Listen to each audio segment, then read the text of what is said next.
Hi, good morning. Here we are. It is December the 8th, and it is 0 dark 30 here, 7:15 a.m. Buster, for crying out loud.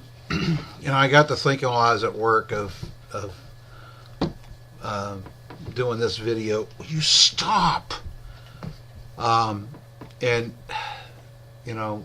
listen. I don't put on a big production, as most everybody knows. For one thing, I'm not MSNBC or CNN or Fox News. I'm just a plain old guy here that just wants to be, under real law. And but let me run through this real quick because there's a lot here. Just looking at the Constitution here, just let me read the Bill of Rights. First Amendment, Congress shall make no law respecting an establishment of religion or prohibiting the free exercise thereof, or abridging the freedom of speech or of the press, or of the right of people peaceably to assemble and to petition the government for a redress of grievances. Second Amendment, or Article 2, well-regulated militia being necessary to the security of a free state, the right of the people to keep and bear arms shall not be infringed. Article 3, no soldier shall in time of peace be quartered in any house without consent of the owner, nor in time of war, but in a manner to be prescribed by law. Article 4, the right of the people to be secure in their persons, houses, papers, and effects against unreasonable searches and seizures shall not be violated, and no warrants shall issue but upon probable cause, supported by oath or affirmation, and particularly describing the place to be searched and the person or things to be seized. Article 5, no person shall be held to answer for a capital or otherwise infamous crime unless on a presentment or indictment of grand jury, except in cases arising in the land or naval forces or in the militia, when in actual service in time of war or public danger. Nor shall any person be subject for the same offense to be twice put in jeopardy of life or limb, nor shall be compelled in any criminal case to be a witness against himself, nor be deprived of life, liberty, or property without due process of law, nor shall private property be taken for public use without just compensation. Article 6, in all criminal prosecutions, the accused shall enjoy the right to a speedy and public trial by an impartial jury of the state, and the district wherein the crime shall have been committed, which district shall have been previously ascertained by law, and to be informed of the nature and cause of the accusation, to be confronted with the witnesses against him, to have compulsory process for obtaining witnesses in his favor, and to have the assistance of counsel for his defense. And just as a passing thought here, I'm going to go through these one by one eventually, and really kind of go into more detail, but just for the sake of this video, I'm just going to blow right through them. Article 7, in suits of common law where the value in controversy shall exceed $20, the right of trial by jury shall be preserved, and no fact tried by a jury shall be otherwise re-examined in any court of the United States than according to the rules of the common law. Article 8, excessive bail shall not be required, nor excessive fines imposed, nor cruel and unusual punishments inflicted. Article 9, the enumeration in the Constitution of certain rights shall not be construed to deny or disparage others retained by the people. Article 10, the powers not delegated to the United States by the Constitution, nor prohibited by it to the states, are reserved to the states respectively or to the people.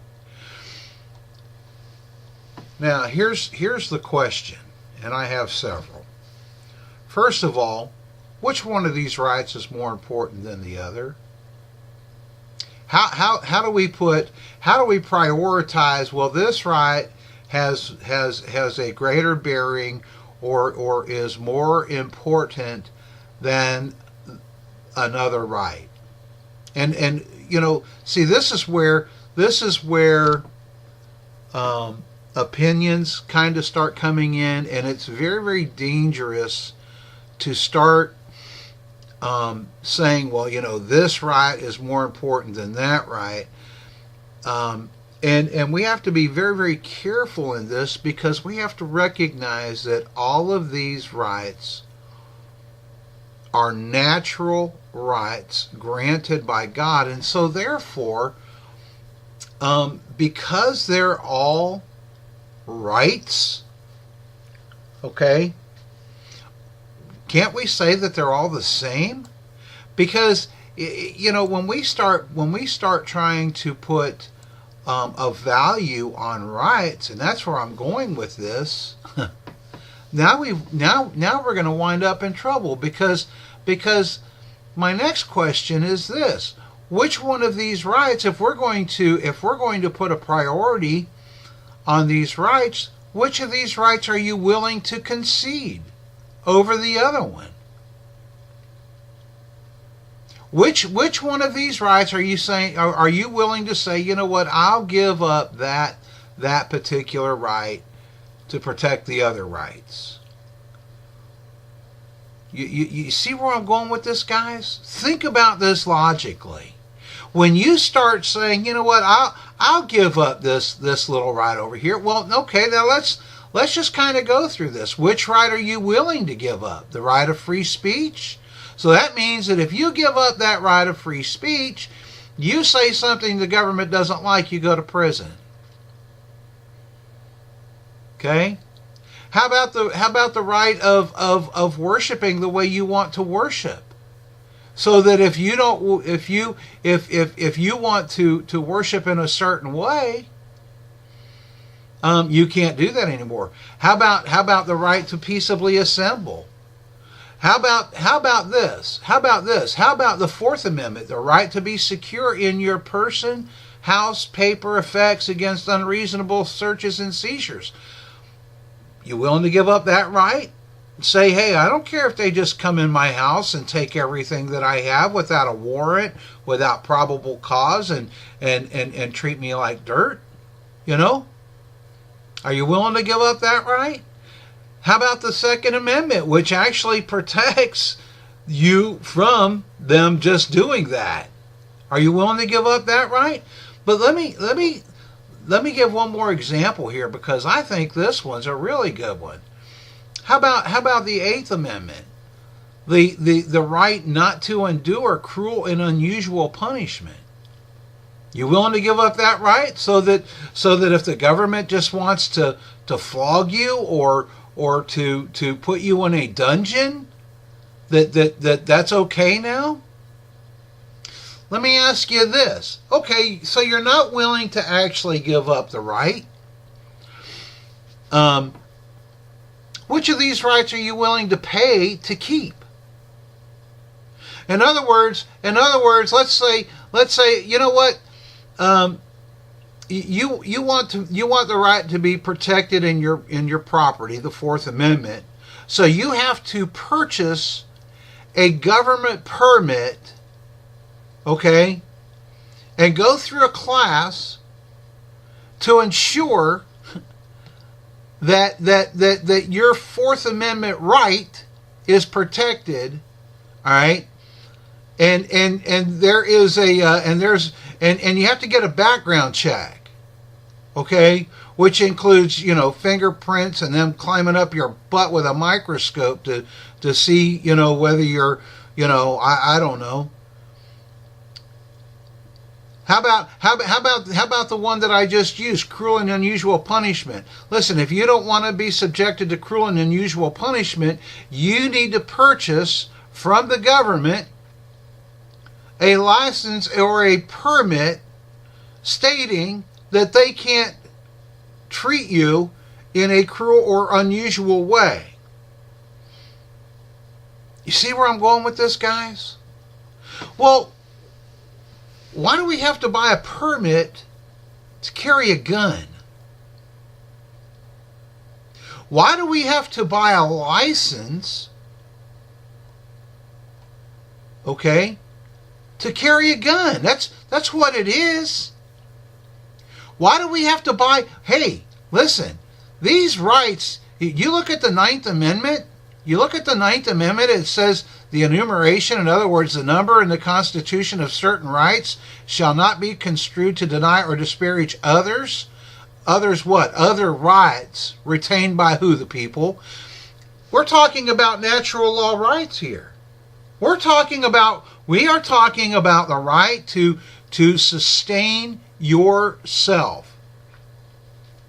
How about the right to feed yourself without the government telling you what you can and can't do?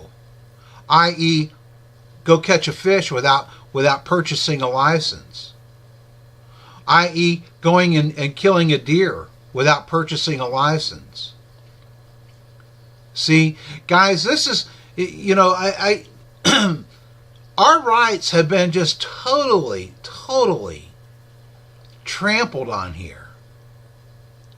And I'm trying to get people to see this, that this is a lot bigger than most people realize. I read up here in the Fifth Amendment. All right. Nor shall be compelled in any criminal case to be a witness against himself, now watch, nor be deprived life, liberty, or property without due process of law. What happens if you don't pay your property tax? They just come take your property. There's no court case. You don't get to go before a jury. See? And so they just hammer you with this stuff, and they make it look like that everything they're doing is above board. Ladies and gentlemen, it's not. I just read the other day in the Ocala paper, they pulled over a car because of tinted windows and found a bunch of dope and stuff in there. Now, as far as I'm concerned, that was a bad bust. Because who says you can't have tinted windows? Oh, it's a civil law. It's under code and statute and regulation umpty squatch. Seriously? Who are you to tell me what I can put on my windows? As long as I can see outside, that's what matters. Why do you want to see what's in my car? Why do you want to see what I'm doing? What business is it of yours? I have a right of privacy. In my what? Person, house, paper, and effects against unreasonable seizures and searches and seizures. See? And shouldn't we have an expectation of privacy in our own vehicle? Now, people would argue, well, you're in a public place. Well, I might be in a public place, but so's an outhouse. All right, these porta potties, they're in a public place. We don't have see-through windows on them. If I'm in my vehicle doing whatever I want to do in my vehicle, it's nobody's business. I'm going to close this out, but guys, this is something that I think it would be interesting to get this video out and just see what rights are you willing to concede or to give up, or to have to pay for. If you have to pay for it, is it even a right anymore? Of course not. Listen, we do not live under liberty. We do not live under freedom because you have to pay for everything you do. All right, man. Have a good day. We'll talk to you.